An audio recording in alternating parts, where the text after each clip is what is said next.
Alô,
pressão, até assim, tá.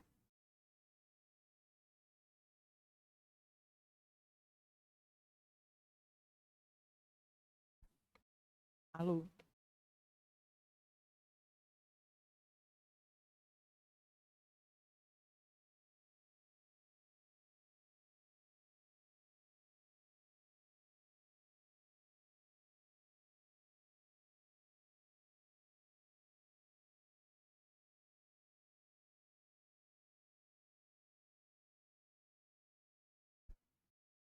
alô,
Boa noite, meus irmãos.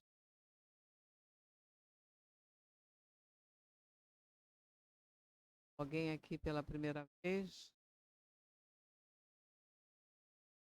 Podemos auxiliar o hábito, fazer a página Reflexões, que são mensagens de Baltazar, foram psicografados pelo nosso querido e saudoso. E o item de hoje é o item 42, que nos diz assim: Jesus, sendo um ser extremamente dinâmico, atuante, forte e poderoso, pôde ser igualmente classificado como um espírito de ação, não no bem, na cura, no ensino. Ação estimulante que fez com que milhares de homens dedicados, junto à sua doutrina, implantassem obras de amor ao próximo através dos 2 milênios e mantivessem acesa a chama do seu ideal de amor pela humanidade até hoje. Então, agora nós vamos fazer a leitura de alguns avisos que ainda se fazem necessários.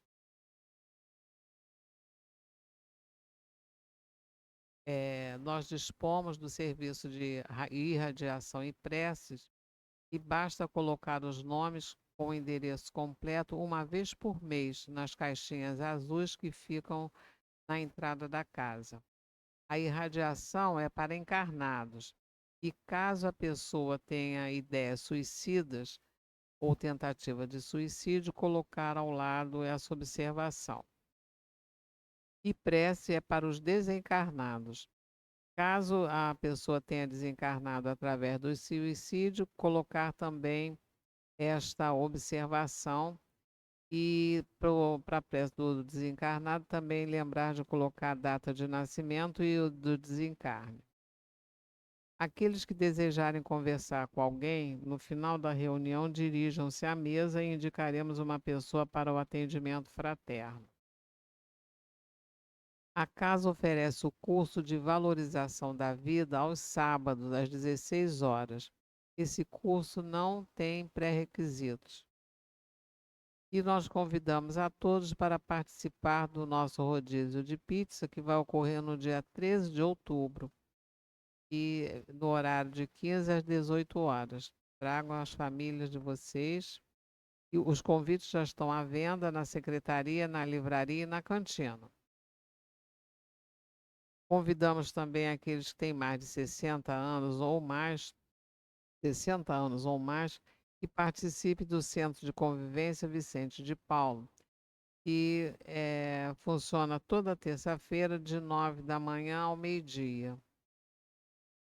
A nossa casa faz distribuição de quentinhas e cestas básicas para as famílias cadastradas e as quentinhas para as pessoas em situação de rua. E para nós mantermos esse serviço, nós aceitamos doações de mantimentos não perecíveis. Está suspensa a coleta de caixas de leite, vidros, sacos de plástico de alimentos como açúcar, feijão, etc.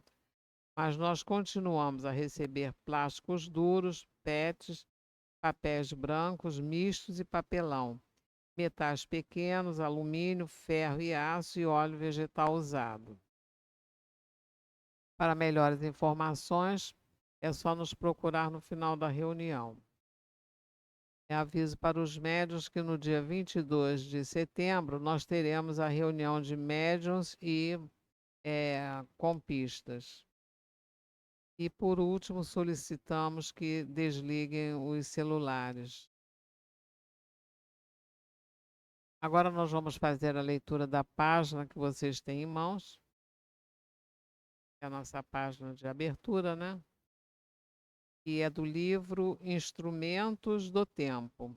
Psicografia de Chico Xavier, a mensagem é de Emmanuel, que nos diz assim: quando o mestre ensinou que não se pode servir simultaneamente a Deus e a Mamon, não desejava, por certo, dividir as criaturas em 2 campos opostos, nos quais os ricos e os pobres, os bons e os menos bons, os justos e menos injustos da terra se guerreassem constantemente.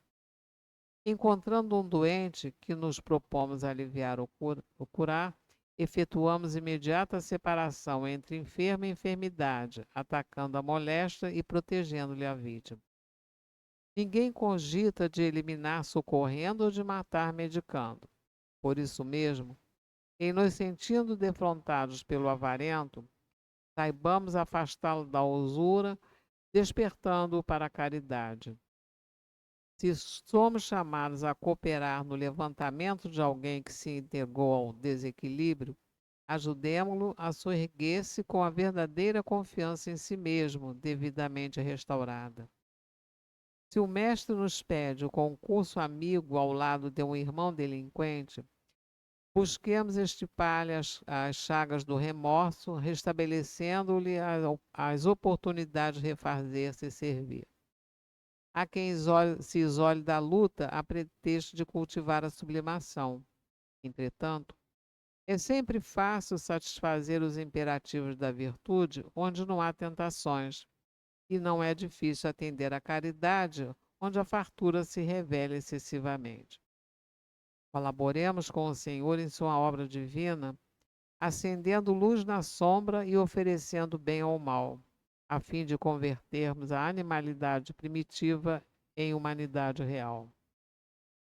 Nada existe na criação de Deus sem a boa parte.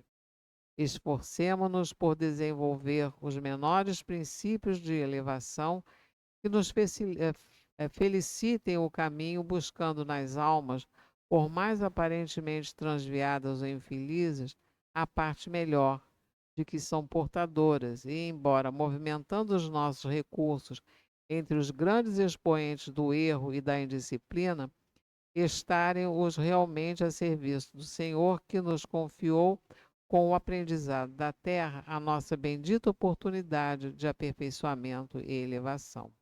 Emmanuel. Agora, meus irmãos, vamos unir as nossas mentes, os nossos pensamentos, os nossos sentimentos, pedindo a proteção do nosso Pai para a nossa reunião de estudo de passo da noite de hoje. Senhor meu Deus, aqui estamos nós, teus filhos, encarnados e desencarnados, em busca de entender um pouco mais do Evangelho de Jesus e buscando forças para colocarmos as tuas leis em prática, Pai. Sabemos da presença amiga de Jesus e de toda essa espiritualidade amiga que nos sustenta por tua orientação. E nesse momento, Pai, colocamos nas tuas mãos todos os desafios que trazemos no momento. Temos a certeza de que sairemos daqui muito mais tranquilos, pacificados e confiantes na tua ajuda do que aqui entramos. E assim, Pai, na certeza do teu amparo sobre cada um de nós, te rogamos que tu abençoes a nossa noite de estudo de passos, que tu envolvas os expositores da noite, tanto o expositor do tema como da sustentação dos passos, o teu amparo maior. E que de nossa parte possamos manter as nossas mentes, os nossos corações ligados a Ti, agradecidos e nos fortalecendo para sermos fiéis àquilo a que Tu destinaste para cada um de nós. E assim, agradecidos, te pedimos a permissão para iniciarmos a nossa noite de estudo de passes em Teu nome. Graças a Deus. Então, meus irmãos, antes de nós passarmos a palavra para Rosângela, nós vamos ler aqui dois itens, né, do estudo da noite de hoje. Como nós sabemos, às quartas-feiras nós estudamos o Evangelho segundo o Espiritismo. E hoje nós estamos no capítulo 16, cujo tema que nos diz: não se pode servir a Deus e a Mamon. E os itens o item 11 ao 13. Emprego da riqueza. Nós vamos ler o item 11 e parte do item 12. Então, nos diz assim: Qual é então, o item 11, né? Qual é então a melhor utilização que se pode dar à fortuna? Procurai a solução desse problema nestas palavras: amai-vos uns aos outros. Nelas está o segredo do bom emprego das riquezas. Aquele que está decidido à prática do amor ao próximo já tem sua linha de conduta inteiramente traçada, porquanto é na caridade que se encontra a utilização que agrada a Deus. Não essa caridade fria e egoísta que consiste em distribuir ao redor de si o supérfluo de uma existência dourada, mas a caridade plena de amor que procura o infeliz e o socorre sem humilhá-lo. Rico, dá do teu supérfluo, faz ainda mais, dá um pouco do que te é necessário, porque ainda sentes necessidade do supérfluo, mas dá com sabedoria. Não rejeites aquele que se lamenta com medo de que possa ser enganado, mas vai à origem do mal e auxilia primeiro. Depois, informa-te e vê se o trabalho, os conselhos, a afeição mesmo não serão mais eficazes do que a tua esmola. Espalha à tua volta com abastança o amor de Deus, o amor do trabalho, o amor do próximo. Coloca tuas riquezas sobre uma base que não te faltará jamais e que te trará grandes interesses às boas obras. A riqueza da inteligência deve servir como a do ouro. Difunde ao teu redor os tesouros da instrução. Distribui entre os teus irmãos os tesouros do teu amor e eles frutificarão. Devereux, Bordeaux, 1861. E agora só o primeiro parágrafo do item 12. Quando considero a brevidade da vida, sou dolorosamente atingido pela incessante preocupação do qual é motivo para vós no bem-estar material, enquanto dedicais tão pouca importância e consagrais tão pouco tempo ao vosso aperfeiçoamento moral, que vos será levado em conta na eternidade. Poder-se-ia acreditar, ao ver as atividades que desenvolveis, que se trata de uma questão do mais alto interesse para a humanidade, quando quase sempre trata-se de satisfazer as vossas necessidades exageradas, à vaidade ou de vos entregardes a excesso. Então agora nós vamos passar a palavra à nossa querida Rosângela, que Deus a envolva em muita luz.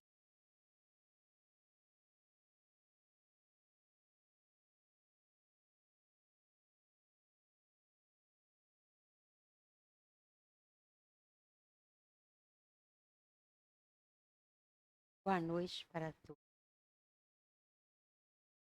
Que essa noite seja uma noite de paz, tranquilidade para todos nós que aqui viemos.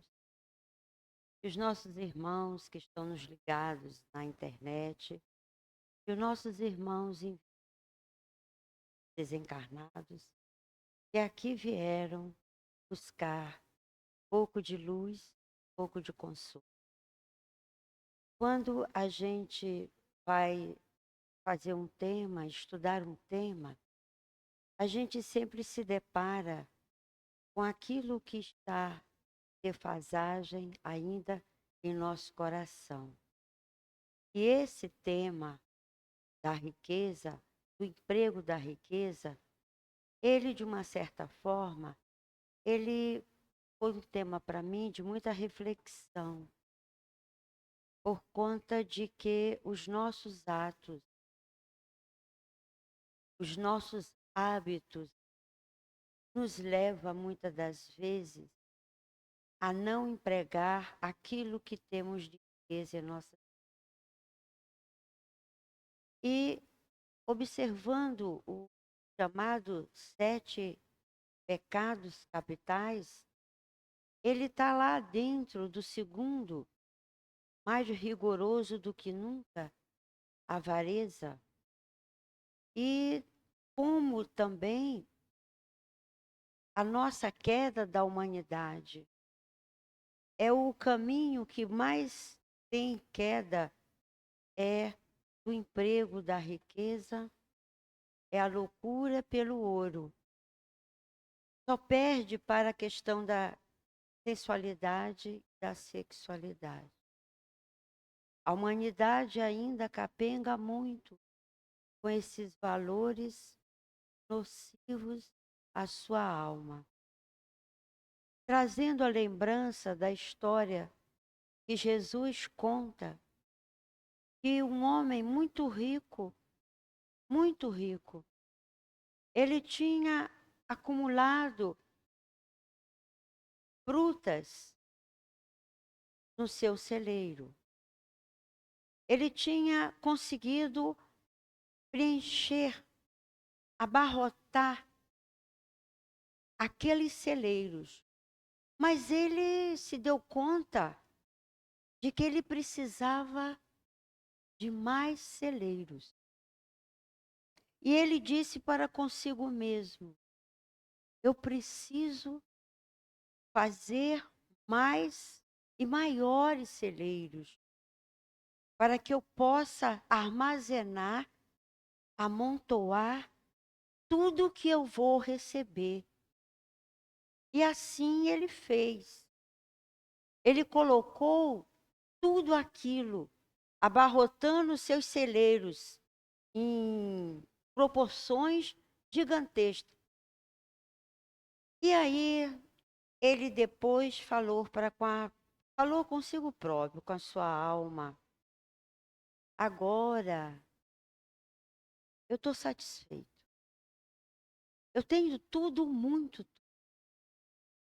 Meus celeiros estão preenchidos, repletos. Eu falei para minha alma assim: ó, agora eu já tenho tudo. O que eu mais vou querer da vida? Eu vou dormir, eu vou comer, eu vou ser feliz. Só que, à noite, Deus veio lhe buscar. E aí é o que acontece com as nossas excessivas preocupações exageradas, que nos adoece a todo momento. E foi assim que aconteceu com este homem riquíssimo, que ele não se dava conta de que toda a riqueza da terra material, ela é temporária, ela é impermanente. Então ele traz para nós essa reflexão. E eu achei interessante escolher essa lição, porque tem outras passagens na Bíblia, porque ele traz para nós aquilo que nós atualmente precisamos. Essa reflexão de profundidade que nós vamos estudar por esses espíritos que falam aqui para Kardec no livro do Evangelho.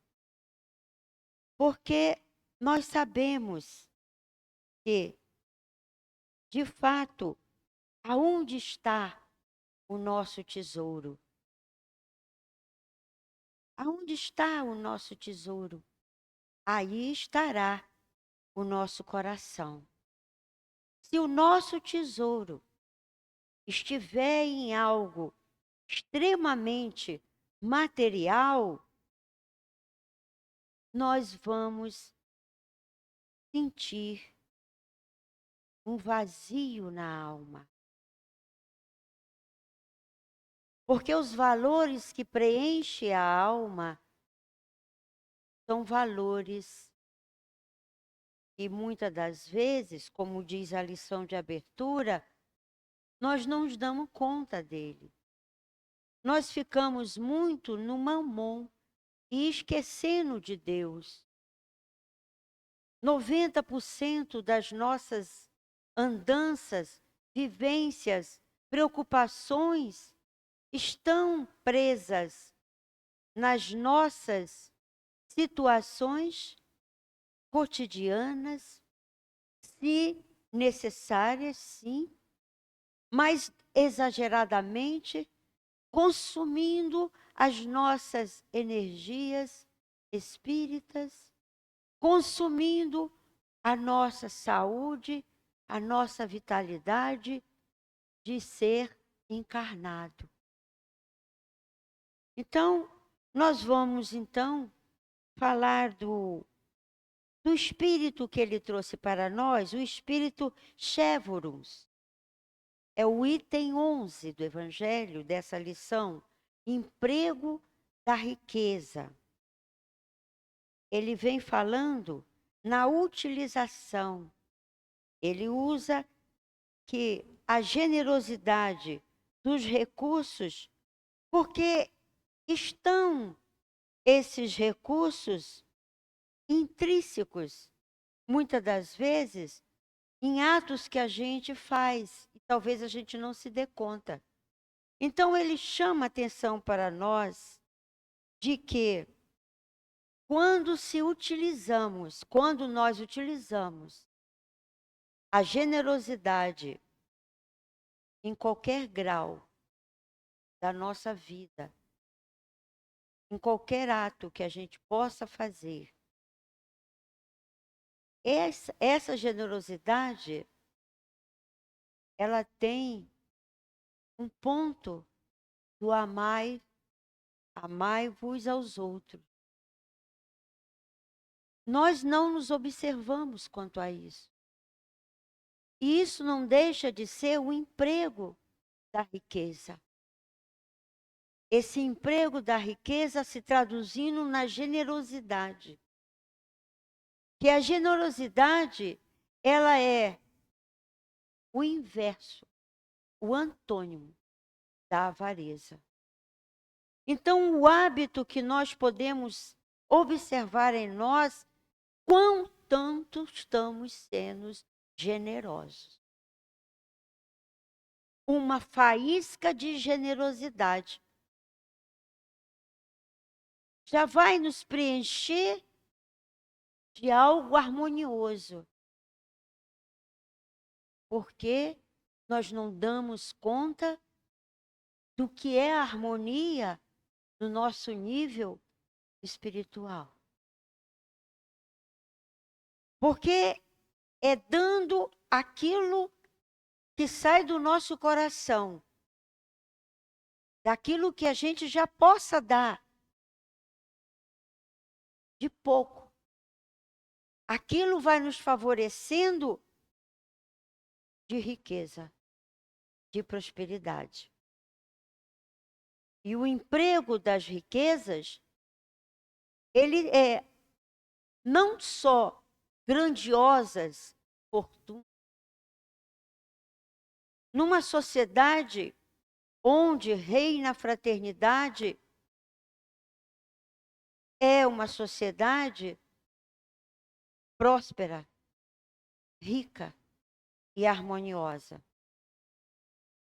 E o espírita, com os conhecimentos que chegam como luzes à sua inteligência, como ao seu discernimento, ele tem que ser um homem próspero, um homem rico. Porque ele tem contato com as riquezas perenes, que não se vão quando ele for embora da terra.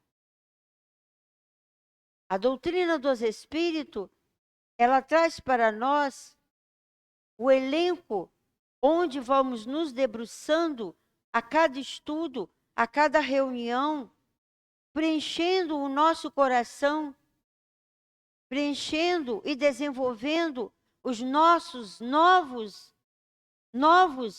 hábitos de convivência, buscando nos aparelhar ao que diz Jesus. É essas diretrizes que esse estudo faz para nós.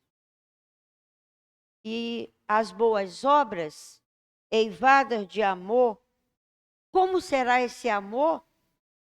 Será um amor simples, de uma simples bondade, de um simples gesto, nada mais do que isso.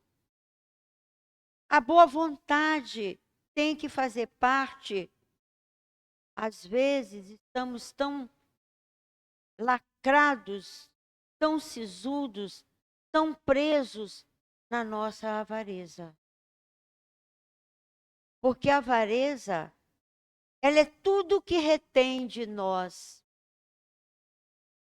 É tudo aquilo que nos prende, que nos priva de nos sermos grandiosos, mesmo sendo com pequenos atos de carinho e de afeto.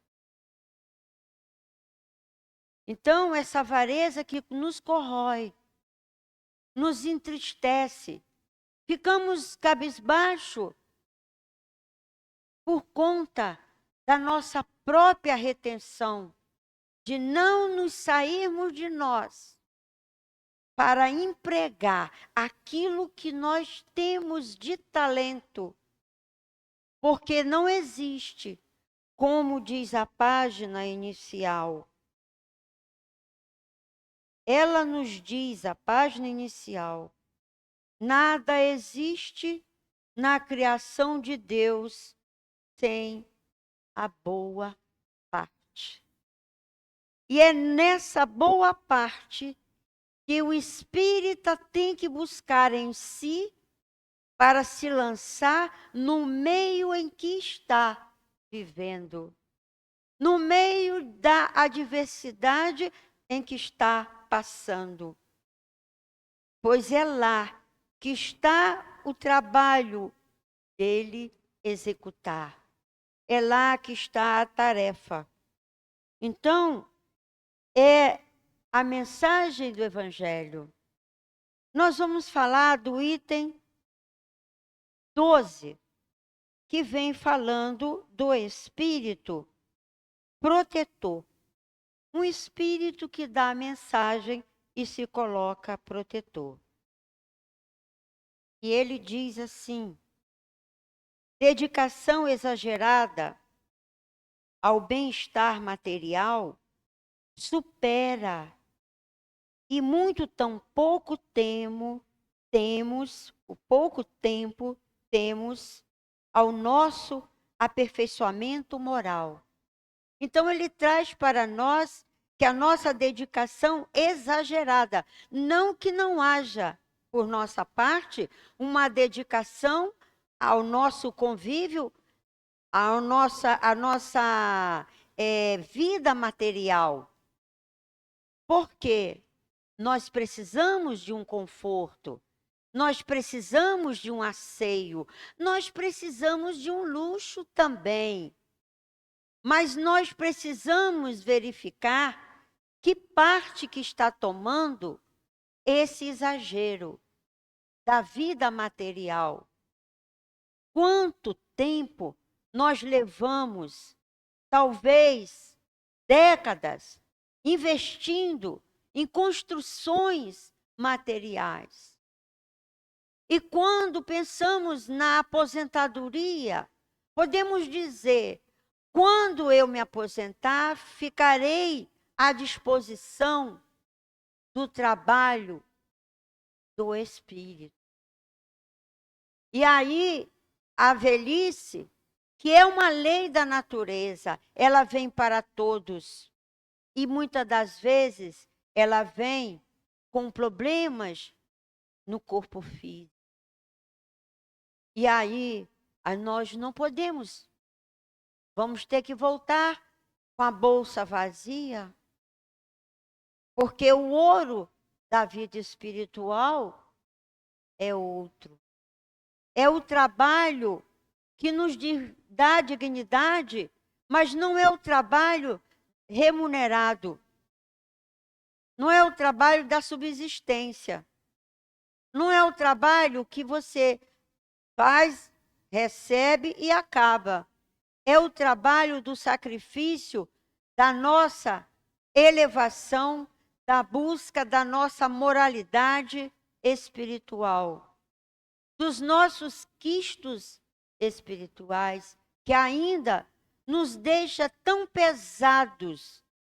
Nós temos peso energético. Nós estamos caminhando na Terra com o nosso espírito, com o corpo físico, mas nós temos as nossas chagas que nos pesa, que não vão nos deixar alçar voos. Então, a nossa ascensão espiritual, ela é feita com sacrifício e esforços no quesito espiritual, não no quesito moral, somente e intelectual. Ela precisa ser reformulada, porque no momento em que nós observamos que temos avareza, sim, temos. Porque a avareza nasce com o quê? Quem é a mãe da avareza? Da onde vem a avareza? É da chaga. De uma das chagas. Da segunda chaga da humanidade. Que campeia ainda séculos e séculos a terra. A terra chora. O homem chora. Todos nós estamos sentindo. A luta que estamos vendo nesse planeta de transição, de tantas dores. Mas quem é que está causando isso? Quem é que está fomentando isso tudo? É o egoísmo ainda do homem? Que dele decorre as demais chagas da humanidade. O egoísmo de não nos contentarmos com aquilo que já nos basta. Nós queremos o do outro. Nós queremos o país do outro. Nós queremos a roupa igual do outro. E nós vamos em excesso, acabando com os recursos naturais da terra. Então, esse espírito protetor, ele nos diz uma coisa muito interessante. Só pensais no vosso corpo, que morre. Negligenciaste vosso espírito, que sempre viverá. Então, o nosso corpo, ele é o Senhor da nossa vida. Nós nos debruçamos para deixar o nosso corpo cada vez mais condizente com o que está na moda. Não aceitamos a sua natureza. Queremos o nosso corpo a todo custo, sacrificando horas, dias neste corpo que vamos deixar um dia na terra. Não que ele não tenha que ser, que temos que ter o zelo com o corpo, que temos que ter o zelo com a alimentação. Nós temos que ter o zelo com a nossa saúde mental, com a nossa saúde corporal, com a nossa visão, com os nossos reflexos. Tudo faz parte para o nosso bem-estar. Mas nós exageramos. Ficamos dias e dias preocupados com manter este corpo, para que depois nós vamos deixá-lo. E aí o espírito ficará numa miséria. Enquanto o corpo está rico, o espírito está em miséria. Já pensamos assim? Que o espírito pode estar sofrendo de pobreza e miséria, enquanto o nosso corpo está rico? É uma reflexão. Então, ele diz mais: esse Senhor, tão mimado, tão acariciado, tornou-se nosso tirano. Ele comanda vosso espírito que se fez seu escravo. Seria esse o objetivo, a existência que Deus vos deu?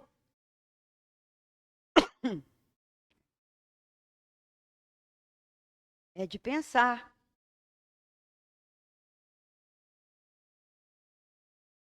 Nós vamos, então, para o espírito, que é do item 13, Fénelon. As considerações de Fénelon. Desculpa. Fénelon, ele tem uma mensagem no Livro dos Espíritos, é a pergunta 917. Que ele diz assim, lá ele falando do egoísmo. Ele diz assim: o homem é livre para usar os bens terrenos, mas terá que prestar contas do seu uso e emprego. Interessante ele colocar isso, né? Nós somos livres. Nós podemos ter tudo que podemos ter. Mas depois nós vamos ter que prestar conta do emprego, daquilo que nós retemos. E que aí está presente a avareza. A avareza, ela é sutil. Ela surge devagarinho. Nós não damos conta. Mas se a gente colocar uma lente de aumento naquilo que a gente gosta de reter, naquilo que a gente tem e não gosta de desfazer, naquilo que a gente tem e já não usa, porque a gente sempre espera um dia a gente emagrecer, a gente sempre espera ter mais uma festa para a gente usar aquele sapato. A gente não usa mais guarda-roupa, a gente gosta de ter um closet. Então, esses valores que vão dando muitos celeiros para nós, para a gente poder ficar satisfeito, vão nos estrangulando de vazio existencial. Porque aquilo que é mais importante nós desenvolver, aquele carinho, aquela espontaneidade que quando a gente tinha, quando a gente era criança, era tão bom, né? Quando a gente lembra que a gente, quando era criança, a nossa espontaneidade de rirmos por qualquer coisa, por qualquer besteira, que nos fazia tão leve. E hoje, muitas das vezes, às vezes a gente até muda de calçada para não falar com a pessoa. Mas isso tudo são pequenas gotas de ferrugem da usura que nós não vamos dar conta. Então, a gente precisa estudar, precisa elaborar novos conceitos, novas posturas de vida. Tem pessoas que gostam só de criticar. Elas vão tapando a sua visão. Elas não vão ver mais, elas não se veem mais. Seus olhos estão tampados. Elas só querem apontar. Isso no é uma doença. Por isso que a casa espírita, ela tem essa vertente de cura espiritual. Porque os estudos feitos aqui não é só para conhecer, para conhecimento. Ah, eu estou conhecendo a doutrina. Ah, eu vou lá no centro para conhecer a doutrina. Lá hoje é o livro do Evangelho. Ah, hoje lá é o livro dos Espíritos. Nós estamos sendo curados com novas reflexões, com os novos momentos que aqui estamos sendo trabalhados no nosso sentimento mais profundo. E entrando agora no que Fénelon falou, ele fala da beneficência, que é uma modalidade de emprego das riquezas. Ele dá um recado: dá esmola quando for necessário. Porém, tanto quanto possível, transformai-a em salário, a fim de que aquele que a receba não se envergonhe dela. A gente pode explorar isso aqui, que não é um salário mínimo, como está na Constituição, como está na lei. Esse salário aqui é qualquer contraprestação de favor, de gorjeta, de auxílio que alguém pode nos fazer. E nós, em vez de dar esmola, procurar dando esmola, aquilo que rebaixa, que nós vamos verificar que aquela pessoa, ela também tem condição de dar algo também, de fazer algo também. Então, é justo para ela a esmola ou um agrado em dinheiro para que ela possa se sentir valorizada nessa sociedade onde ela é totalmente invisível. A esmola é necessária? Sim.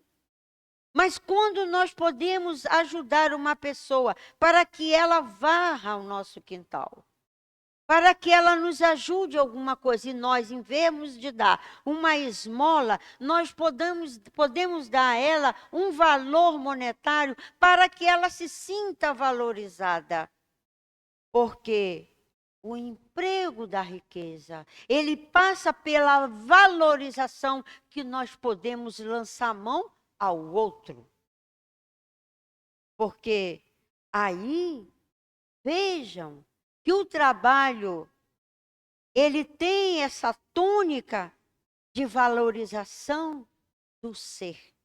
Aqui na Terra também, lembrando aqui, quebrando aqui um pouco da situação, eu trouxe aqui uma poesia, podemos dizer poesia, do nosso querido Gonzaguinha, numa canção, quando ele diz que um homem se humilha, se castiga o seu sonho é sua vida, e vida é trabalho, e sem o seu trabalho, o homem não tem honra, e sem a sua honra, se morre, se mata, não dá para ser feliz.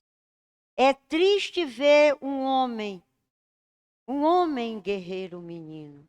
Eu trouxe isso para valorizar que nós podemos transformar os nossos valores monetários, muitas das vezes em um pequeno salário de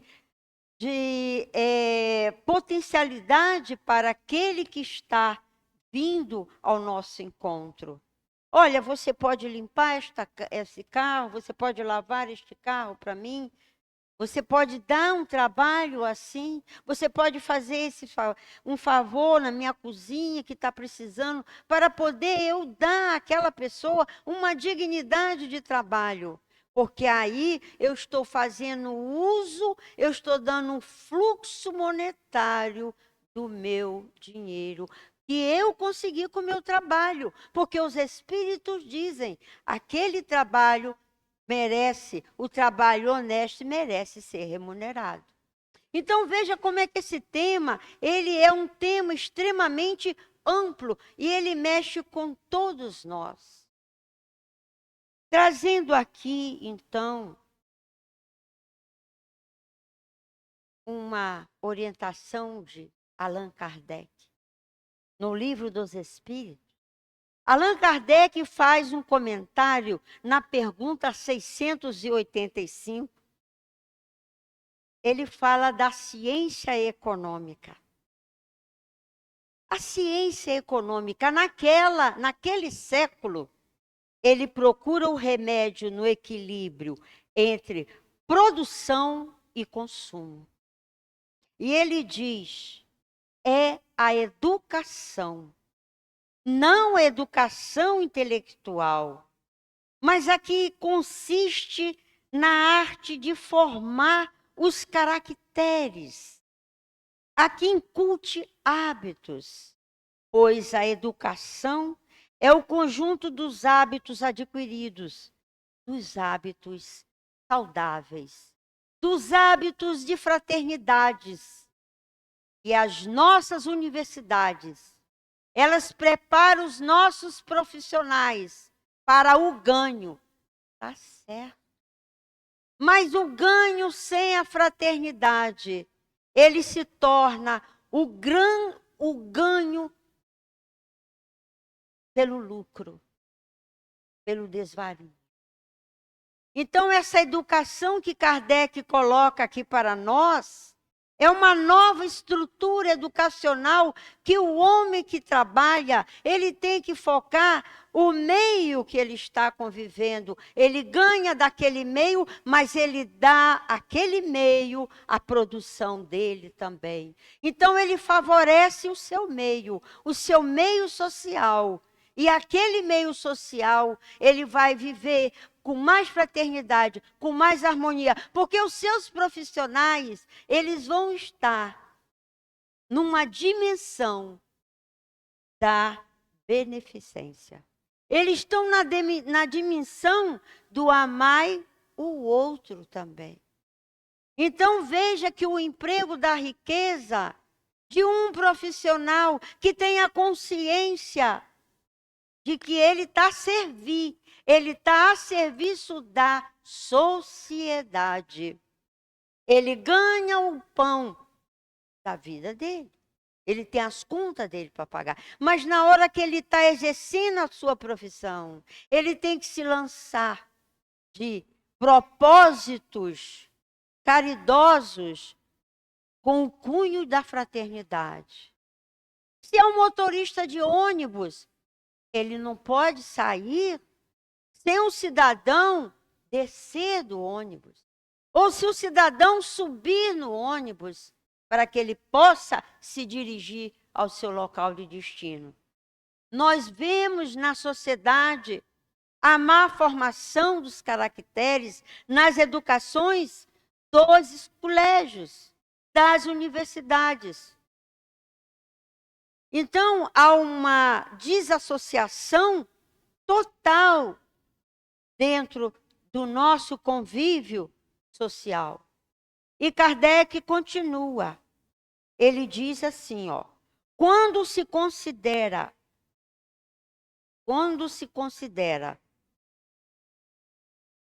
a massa de indivíduos lançados todos os dias na torrente da população, sem princípios, sem freio e entregues aos seus próprios instintos, devemos nos espantar com as consequências desastrosas que daí resultam. Gente, o que nós estamos já acostumados de ver. Nós estamos acostumados com o que Kardec colocou aqui para nós, naquela sociedade da Europa. Não foi aqui na América do Sul. E ele diz assim, quando esta arte for conhecida, compreendida, praticada, o homem terá no mundo hábitos de ordem e de previdência para si mesmo e para os seus. De respeito, olha que coisa que ele coloca, de respeito pelo que é respeitável. Queridos irmãos, não há nada mais do que respeitável a vida, a própria vida em abundância. A vida é a coisa mais respeitável. E hoje a nossa vida, quanto vale a vida de um doente num corredor de um hospital? Está faltando respeito dentro dessa linha de Kardec, que traz para o nosso discernimento a reformulação educacional com a base na fraternidade. Porque a sociedade está avarenta. Ou não está? Não vou entrar no sistema de governo. Não vou falar de economia, porque aqui nós temos que primar pelos elementos trazidos por Jesus. O que está com defeito é por nossa conta. E ele continua dizendo que a desordem e a imprevidência são duas chagas que só uma educação bem compreendida para amar está o ponto de partida, o elemento real do bem-estar, a garantia da segurança de todos. Então, as nossas crianças têm que ir para as escolas de ônibus, de carro, mas os pais ficam assustados até essas crianças voltarem da escola. Porque a rua hoje ficou uma coisa delicada. Há uma desordem, a falta de respeito vigora contra a vida de todos nós. De todos que estamos neste planeta. Estamos correndo risco. E com tanto conhecimento, com tantas bibliotecas maravilhosas existe no mundo, com tantas tecnologias que existem no mundo. Mas a nossa avareza, onde está o nosso egoísmo, nos deixa como estamos.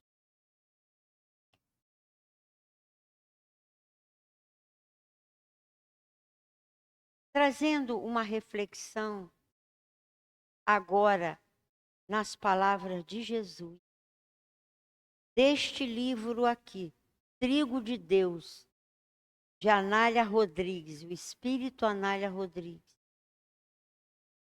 Ela diz assim: a ignorância que engendra males graves faz-se ainda mais cruel quando se estabelece na alma e asfixia-a na teimosa indiferença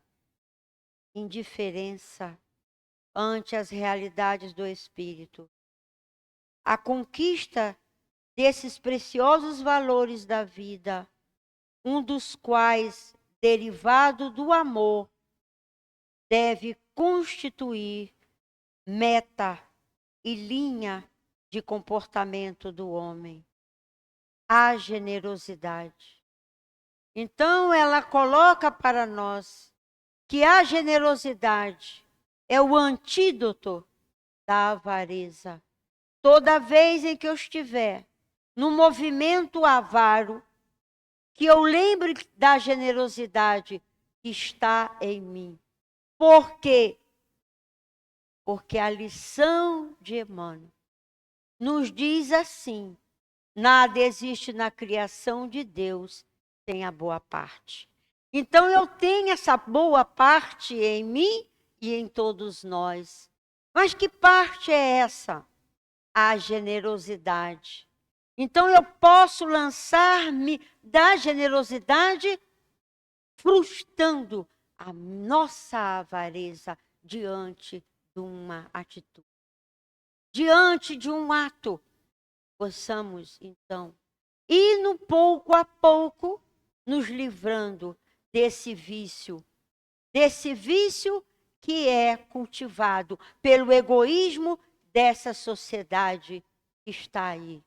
E nós fazemos parte dessa sociedade, queiremos ou não. Nós estamos aqui para contribuir com essa sociedade. Então, nós vamos dar a nossa contribuição com o nosso ato de generosidade. Por quê? Porque nós temos conhecimento desses ensinos trazidos para nós aqui. Agora, a fala de Jesus, quando ele diz aqui neste livro, a avareza é doença da alma que devora os alimentos da vida. Então, a riqueza são alimentos, mas eles não estão sendo distribuídos pela generosidade. Eles estão ficando retidos por essa doença da alma que graça no nosso mundo antigo e no nosso mundo moderno, no nosso mundo de transição. Então podemos lançar mão, e ele diz mais, são palavras de Jesus pelo Espírito Anália Rodrigues. Tóxico, letal, envenena primeiro aquele que lhe padece a ingestão. Então essa é a usura particular, essa é a nossa usura. Mas ele diz mais, ele diz que contamina quantos o se acercam. Então, em volta, se contamina também, produzindo degenerâncias e morte. E quando essa usura se dá no campo público, no campo da coletividade, deixando os recursos estagnados, apodrecendo e deixando de ser colocado com o cunho da generosidade para o bem comum de toda a coletividade.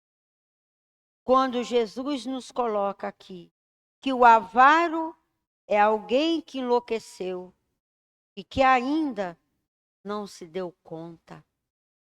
Então, queridos irmãos, que possamos compreender essa problemática e nos ter diante de nossas mãos, da nossa inteligência, dos nossos pequenos valores, sair de nós e doar com a nossa generosidade.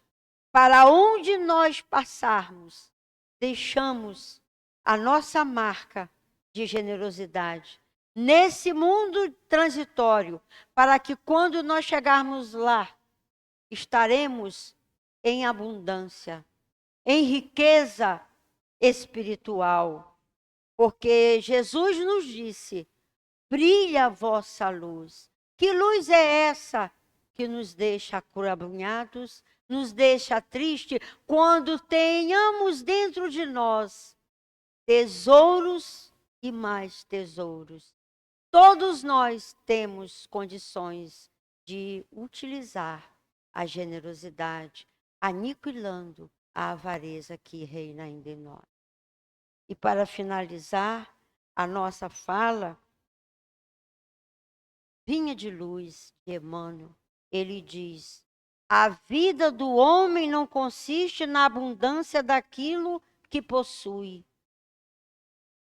mas na abundância dos benefícios que esparge e semeia, atendendo os desígnios do Supremo Senhor da vida.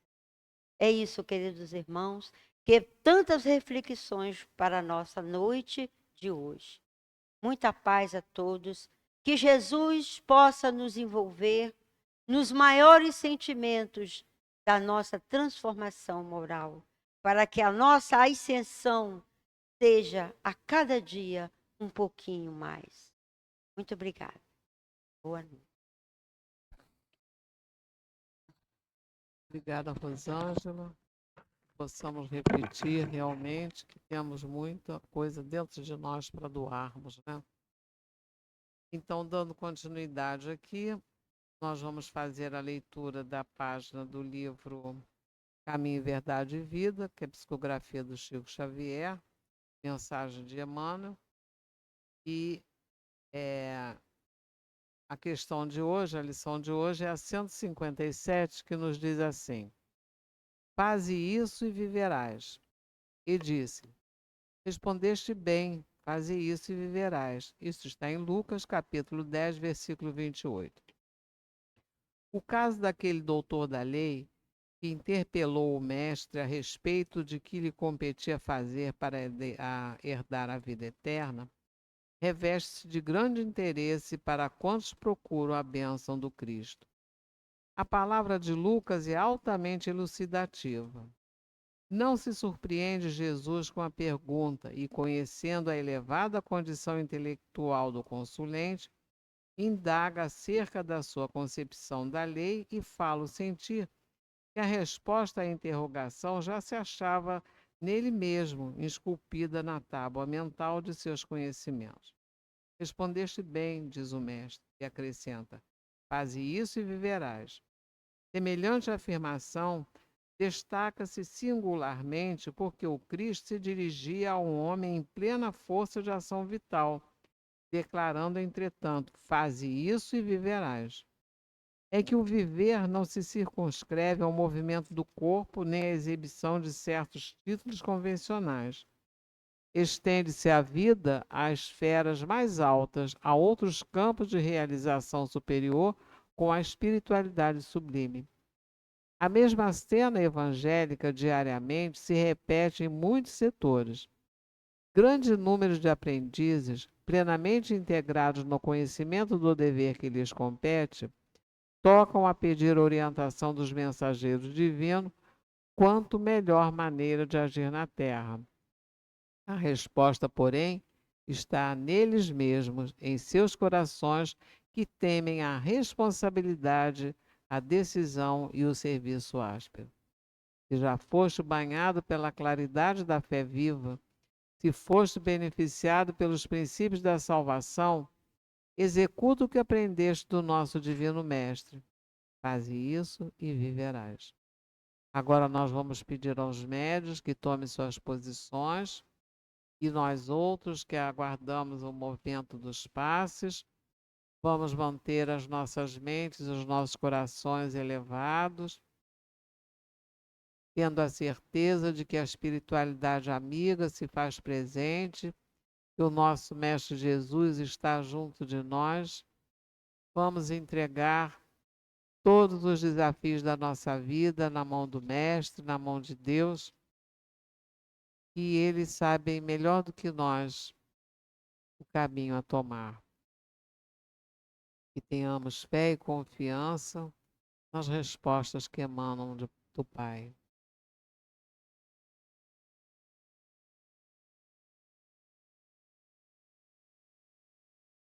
Senhor meu Deus, neste momento em que vamos receber a transfusão de energia que viemos aqui buscar, te rogamos, Pai, que tu abençoes as mãos desses médios que são os intermediários do teu amor, da tua paz, da tua energia de cura sobre cada um de nós. Envolve, Pai querido, todo esse ambiente nas tuas vibrações amorosas de cura, de paz, de amor. Que possamos nesse momento, Pai, entregar nas tuas mãos tudo aquilo que nos aflige, tendo a certeza de que tu estás no comando de nossas vidas. E assim, Pai, na certeza do teu amparo infinito sobre todos nós aqui presentes, te pedimos que permita que iniciemos o nosso momento de passes da noite de hoje. Se conosco, Pai querido, porque muito precisamos de ti. Graças a Deus. Comentário do passe, lição 157 do livro Caminho, Verdade e Vida. Faze isso e viverás. E eis que se levantou certo doutor da lei e para experimentar a Jesus disse: Mestre, que farei para herdar a vida eterna? Perguntou-lhe Jesus: Que está escrito na lei? Como lês tu? Respondeu-lhe ele: Amarás ao Senhor teu Deus de todo o teu coração, de toda a tua alma, de todas as tuas forças e de teu entendimento, e ao teu próximo como a ti mesmo. Tornou-lhe Jesus: Respondeste bem, faze isso e verás. Fica claro, quem se levanta é o doutor da lei. Tanto quem estava conversando com o divino jardineiro era um perito naquilo que dizia respeito às escrituras sagradas. Assim sendo, ele tinha conhecimento de causa, sabia o que estava dizendo. Jesus era sempre testado pelos doutores da lei, porque Jesus veio ao mundo ensinar a verdadeira lei, a lei de amor. Jesus, usando de sua sabedoria universal, soube modificar moralmente as leis que estavam disseminadas naquela sociedade. Combateu constantemente o abuso das práticas exteriores e as falsas interpretações e não poderia fazê-las sofrer uma reforma mais radical do que as reduzindo a estas palavras: amar a Deus acima de todas as coisas e ao próximo como a si mesmo. Dizendo, está aí toda a lei e os profetas. Jesus veio trazer uma mensagem embasada na igualdade, na fraternidade, na justiça, no perdão, no amor, na caridade. Quando Jesus diz ao homem sadio, faze isso e viverás, ele se referia à vida espiritual. Jesus nos ensina que o nosso proceder correto aqui na Terra vai nos aspirar uma vida mais feliz nas esferas celestes. Por isso, no Evangelho segundo o Espírito Santo, fora da caridade não há salvação, entende-se que não podemos amar a Deus sem praticar a caridade para com o próximo. Todos os deveres do homem se encontram resumidos nesse ensinamento moral. A ideia de salvação nasce do conceito religioso que as almas podem se salvar ou não depois da morte física, indo as almas para o céu ou para o inferno conforme seu proceder na terra, bom ou mal. Amém. Pois bem, se a doutrina espírita nos ensina que não existem esses lugares definitivos, são alegorias para estados emocionais de evolução transitórios, conforme o progresso do espiritual, na continuidade evolutiva pela imortalidade da alma, todos alcançarão a plenitude. Assim, entendemos que a salvação, a que o Espírito se refere, não é um lugar, a um estado de alma em que situações emocionais de tormento ou aflição acompanham o ser, enquanto este não alcança voos mais altos na escala das virtudes. Salvamo-nos, pois, através da caridade. Qual o verdadeiro sentido da palavra caridade como a entendia Jesus? Benevolência para com, indulgência para as imperfeições, perdão das ofensas. É o famoso BIP, a conduta moral cristã de todo bom espírita. Pois é, ser espírita não é fácil, por isso entende-se como todo aquele que se esforça por combater suas más tendências. Devemos sempre seguir o exemplo de nosso irmão maior, Jesus, se queremos alcançar a verdadeira salvação, que significa alcançar uma vida espiritual sem remorso do mal que praticou, dos débitos contra as leis que acumulou em sua vida terrena. Jesus nos ensina a viver na lei de amor, a praticar o perdão, a desenvolver nossas virtudes, nos amar, para evitar nosso sofrimento quando passamos para o outro lado da vida, porque a dor moral é muito grande e é muito ruim sofrer. Por isso, a doutrina espírita que sofremos quando nos afastamos das leis de Deus. Precisamos desenvolver nossas virtudes através do amor, transformando todo o nosso orgulho em humildade, nosso egoísmo em amor ao próximo. O orgulho e o egoísmo são as duas maiores chagas da humanidade. Todo o mal deriva dessas duas imperfeições do homem. Toda discussão, todo mal-entendido, toda guerra são decorrentes deles. Por isso devemos combatê-los quanto antes de alcançarmos a verdadeira salvação. Eu trouxe um texto do lado Caridade, de Emmanuel, psicografado por Chico Xavier, do livro Viajor. Caridade é, sobretudo, amizade. Para o faminto é o prato de sopa. Para o triste é a palavra consoladora. Para o mal é a paciência com que nos compete auxiliá-lo. Para o desesperado é o auxílio do coração. Para o ignorante é o ensino despretensioso. Para o ingrato é o esquecimento. Para o enfermo é a visita pessoal. Para o estudante é o concurso, o aprendizado. Para a criança é a proteção construtiva. Para o velho é o braço irmão. Para o inimigo é o silêncio. Para o amigo é o estímulo. Para o transviado é o entendimento.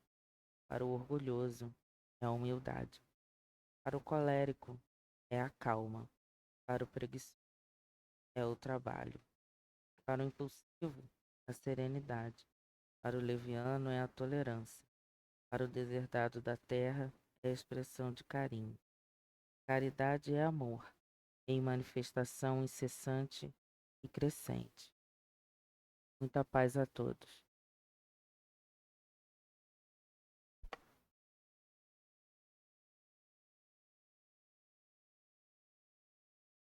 Senhor meu Deus, Jesus Mestre amado, amigos espirituais aqui presentes, estamos infinitamente agradecidos por todas as benesses que recebemos na noite de hoje e em todos os dias de nossa vida.